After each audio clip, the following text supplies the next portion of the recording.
Les plateformes d'appui sont des services qui sont apparus progressivement depuis plusieurs années et qui visent vraiment à accompagner les professionnels de santé, en particulier les professionnels de premier recours, dans leur pratique quotidienne. Alors il y a un aspect orientation vers les différents dispositifs existants, que ce soit dans le champ sanitaire ou le champ social. Et puis il y a un aspect coordination des parcours de santé, en particulier en sortie d'établissement, mais aussi en maintien à domicile. Par exemple, quelqu'un peut avoir un patient en face de lui à une consultation pour un problème social, ne pas savoir où l'orienter, et contacter la plateforme en décrivant la situation de la personne. On va lui dire adressez-vous à tel ou tel service. Pareil dans le champ sanitaire, on peut avoir un patient en face de soi, ne pas savoir où trouver une ressource médicale, un médecin avec tel profil sur le territoire, et on va pouvoir apporter la réponse. La plupart du temps c'est une réponse immédiate, quelquefois on va faire des recherches si on n'a pas l'information et on va rappeler le professionnel, le patient ou l'aidant pour donner l'information. Oui, bonjour Anne, infirmière rapport santé. Bonjour, on a bien reçu votre fax pour madame. Voilà, donc c'était pour vous dire qu'on avait, donc on a trouvé un orthophoniste au cabinet, voilà, donc il n'y a pas de souci. On s'est mis en contact avec monsieur Mater. Et pour les aides ménagères, donc on l'a orienté pour un dossier à part.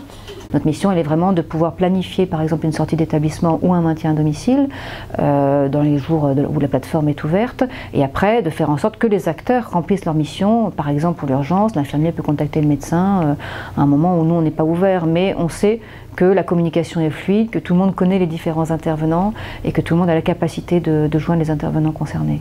Donc je suis infirmière, coordinatrice, et je reçois les appels notamment des établissements de santé pour organiser des retours à domicile quand ils ont évalué, quand le service a évalué en fait qu'il pouvait y avoir une problématique dans le parcours de soins du patient au retour à domicile. Souvent le patient est très angoissé parce qu'il y a beaucoup de choses à faire, ne serait-ce que de réorganiser un petit peu sa vie. Donc on fait une première évaluation au téléphone avec le professionnel médical. Suite à ça, on va contacter tous les professionnels de santé qui sont amenés à être autour du patient et dans son parcours de soins. Donc on essaie de voir si c'est un patient qui peut aller au cabinet ou si c'est quelqu'un qui doit intervenir à son domicile. Mais c'est aussi concrètement, par exemple, la mise en place de dispositifs peut-être un peu plus sociaux avec notre assistante sociale qui va s'en occuper. Donc des aides peut-être humaines, des aides matérielles. Oui. Bonjour monsieur. Vous allez bien? Bah oui, et vous? Bon. Quelles sont les nouvelles? Pour manger, vous êtes où là? Vous allez au CCAS, tout ça, sous les chèques alimentaires? Oui, c'est bon, ouais. Ah oui, c'est fait, ouais, tout à fait. Mais de toute façon... D'accord. Vous payez toujours votre loyer, du coup, c'est ça? Bon, bah c'est bien. Ok, bon, vous comptez passer vers quelle heure? Quelle heure on dîne ça? 14h30. Nous verrons en continu, mais ma collègue va en extérieur ce midi, donc à 14h30, ce serait pas mal. Ce qui est ressorti aussi des évaluations qu'on a pu faire des patients et vraiment de ce qu'on vit dans le quotidien quand on les appelle, c'est qu'on ait un réel appui et un soutien dans ce retour à domicile. Ils savent qu'ils ne vont pas être relâchés, ils ont cette...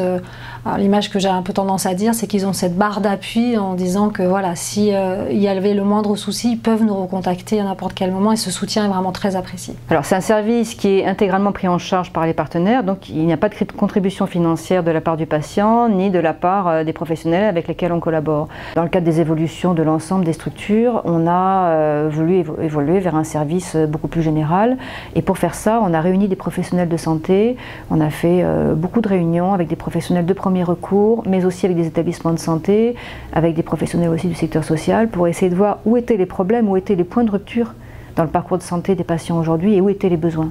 Et vraiment ce qui est ressorti des différentes réunions qu'on a menées, c'est le besoin de coordonner, de faire circuler l'information, d'aider quand on voit un professionnel qui passe des heures à trouver un autre professionnel qui veut bien prendre en charge son patient, une infirmière ou autre. Les professionnels nous disent « moi j'ai pas le temps, je peux pas, aidez-moi ».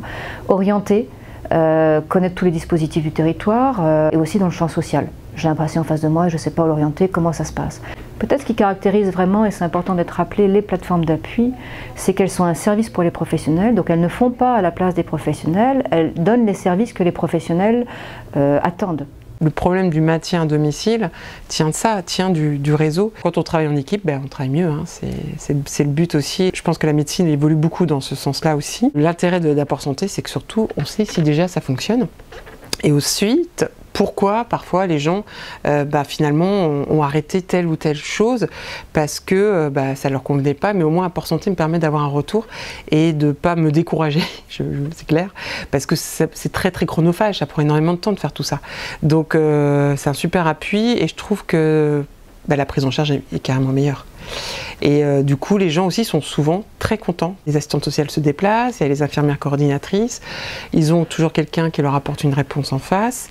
Et nous qui ne sommes pas toujours joignables pour régler justement ce quotidien-là, c'est vrai que ça nous aide bien, quoi. Ça nous permet de...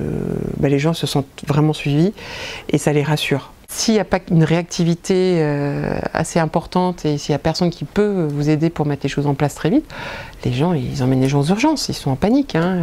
Donc ça évite quand même ça et ça permet des maintiens à domicile vraiment de bonne qualité et des gens qui sont en sécurité, tout simplement.